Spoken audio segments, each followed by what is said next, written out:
Lini penyerangan sempat jadi masalah serius yang menghambat permainan timnas Indonesia. Shin Tae-yong sempat kebingungan mencari striker tajam untuk menjadi sumber gol andalan. Namun, masalah ini nampaknya bakal segera teratasi dengan hadirnya Ragnar Oratmangun. Selain itu, performa Rafael Strijk dan Jakob Sayuri juga diprediksi akan semakin berkembang. Dengan ketiga penyerang ini, skuad Garuda punya alur serangan yang lebih sulit dibaca. Bagaimanakah lini penyerangan impian timnas Indonesia di era Shin Tae-yong? Lini depan dianggap kurang kualitas.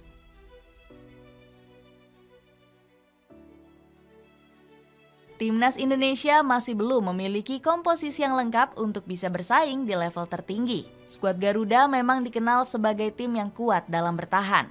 Sebab pada sektor ini diisi banyak pemain-pemain yang memiliki kualitas jempolan. Namun kualitas sebaliknya justru terjadi pada komposisi di lini penyerangan. Pelatih Shin Tae-yong kesulitan mencari pemain yang cocok untuk sistem permainannya. Untuk mengakali masalah ini, sang pelatih sampai harus memaksakan Rafael Strijk menjadi ujung tombak. Padahal sang pemain lebih nyaman bermain di sisi sayap sebagai winger kiri.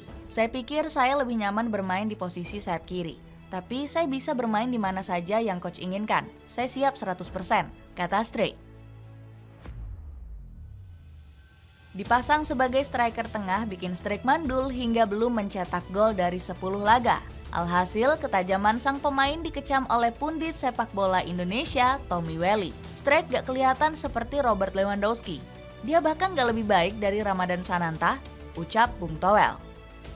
Keterbatasan penyerang juga memaksa Coach Shin untuk memainkan darah muda, Hoki Caraka yang masih berusia 19 tahun saat melawan Vietnam. Namun, pemain PSS Sleman ini justru dihujat bertubi-tubi karena dinilai tampil buruk. Shin Tae-yong lalu meminta Hoki tidak dikritik tajam karena masih berusia sangat muda. Timnas Indonesia kehabisan striker berkualitas karena menurunnya performa striker lokal. Mereka gagal membuktikan ketajamannya karena tidak masuk jajaran top skor Liga 1. 5 besar daftar pencetak gol terbanyak semua diisi oleh para pemain asing. Sebenarnya ada satu nama pemain Indonesia yang sukses melesakkan 11 gol, yakni Stefano Lillipali. Namun pemain milik Borneo FC ini berposisi winger kiri dan bukan striker murni. Selain itu, Lillipali juga dianggap tidak cocok dengan skema permainan Shin Tae-yong. Minimnya talenta bomber lokal bikin sang pelatih ragu memanggil striker dari Liga 1. Sejauh ini, Shin Tae-yong sering bongkar pasang lini serang untuk mencoba kualitas penyerang lokal. Dendi Sulistiawan, Dedik Setiawan, Kushedia Haryudo hingga Ramadan Sananta sudah pernah dicoba. Namun kemampuan mereka kurang memuaskan hati Coach Shin. Pelatih asal Korea Selatan ini bahkan sempat memberikan keluhan kepada tim-tim Liga 1. Dirinya kesal karena klub-klub Indonesia lebih percaya pada penyerang asing. Di Liga Indonesia semua strikernya adalah orang asing. Oleh karena itu strikernya susah untuk berkembang. Omongan ini langsung ditanggapi oleh Christian Gonzalez dengan mengecam balik sang pelatih. Itu bukan alasan, striker lokal sudah diberikan kesempatan, tapi mereka gagal membuktikan diri, kata pemain berjuluk El Loco. Pendapat Gonzalez memang terbukti benar jika melihat tradisi striker lokal terdahulu. Timnas Indonesia pernah memiliki Budi Sudarsono, Bambang Pamungkas, hingga Boas Solosa.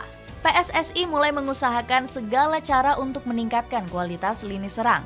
Erick Thohir selaku ketum PSSI sadar betul kalau lini serang masih menjadi titik terlemah Timnas Indonesia.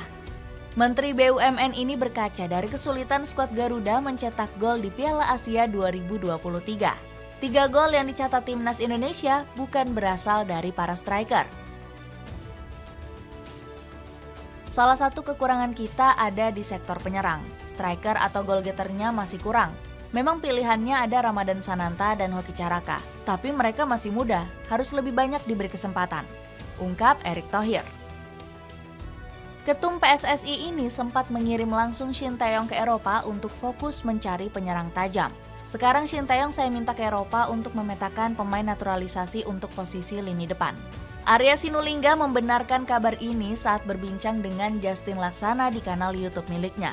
Bocoran ya, dalam waktu dekat Shin Tae-yong akan ke Eropa lagi, tutur Exco PSSI. Kita kasih juga nama-nama. Habis itu Shin Tae-yong silakan ke Eropa. Cek itu orang. Shin Tae-yong bilang oke, kita ambil. Kabar PSSI mengincar striker keturunan baru juga diberitakan oleh media asing Vietnam, yakni Sohavien. Ketua PSSI Erick Thohir telah meminta Shin Tae-yong ke Eropa guna mencari lebih banyak pemain keturunan terkhusus di posisi lini serang, tulis Sohavien. Penyerangan tajam bersama darah keturunan anyar. Beruntung, lini serang timnas Indonesia sedikit lebih baik sejak masuknya Ragnar Oratmangun. Pemain kelahiran OS ini sebenarnya sudah dinantikan netizen tanah air sejak tahun 2021. PSSI sempat mengincar Ragnar untuk dinaturalisasi menjadi warga negara Indonesia. Namun, Shin Tae-yong justru lebih memilih sosok Kevin Dix karena kebutuhan lini belakang. Alhasil, Ragnar harus menunggu lebih lama untuk bisa membela skuad Garuda. Padahal, ex-pemain Go Ahead Eagles ini punya cita-cita mengharumkan tanah leluhur ayahnya. Setelah lama menunggu, kesempatan Ragnar menjadi WNI akhirnya kembali terbuka. PSSI memutuskan untuk kembali mengejar sang striker usai ditolak oleh Kevin Dix. Penantian panjang Ragnar akhirnya terbayar lunas saat resmi dinaturalisasi oleh PSSI. Namun proses sumpah Ragnar sempat tertunda hingga batal tampil di laga pertama kontra Vietnam. Sang pemain baru bisa tampil di laga kedua saat bertandang ke Hanoi di My Dinh National Stadium. Hasilnya, Ragnar langsung unjuk gigi dengan mengemas 1 gol cantik. Penampilan sang pemain sukses mengacak-ngacak pertahanan Vietnam. Dirinya berhasil mempertajam lini serang timnas Indonesia yang sempat tumpul di laga pertama.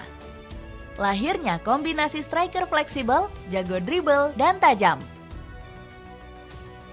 Lini serang timnas Indonesia semakin mengerikan dengan kombinasi anyar. Hadirnya Ragnar Oratmangun bikin Shin Tae-yong bisa kembali terapkan formasi andalan. Coach Shin diprediksi akan kembali memakai komposisi 3 striker di lini depan.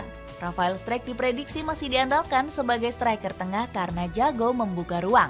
Selain itu, sang pemain juga disukai Coach Shin karena rajin menekan lawan. Strijk juga bisa menjadi pemantul bola karena cukup kuat dalam duel bola atas. Di posisi sayap kiri akan ditempati oleh Ragnar Oratmangun yang punya gocekan lincah. Pemain berdarah Maluku ini bakal mengacak-ngacak pertahanan lawan dari sisi kiri.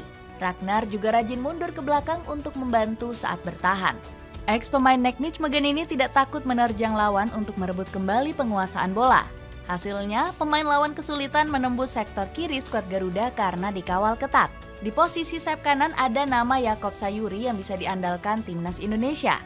Pemain milik PSM Makassar ini dibekali kecepatan tinggi saat menggiring bola. Yaakob sempat menampilkan skill hebatnya saat memberi assist untuk Marcelino Ferdinand di Piala Asia 2023. Sebelum melepas umpan, dirinya lebih dulu melewati pemain lawan dengan gocekan indah.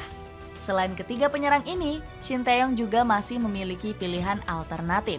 Masih ada Ramadan Sananta serta Hoki Caraka yang bisa menjadi pilihan darurat.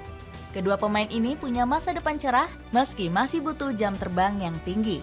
Dengan lini penyerangan impian, akankah timnas Indonesia bisa tampil lebih mengerikan di depan gawang lawan?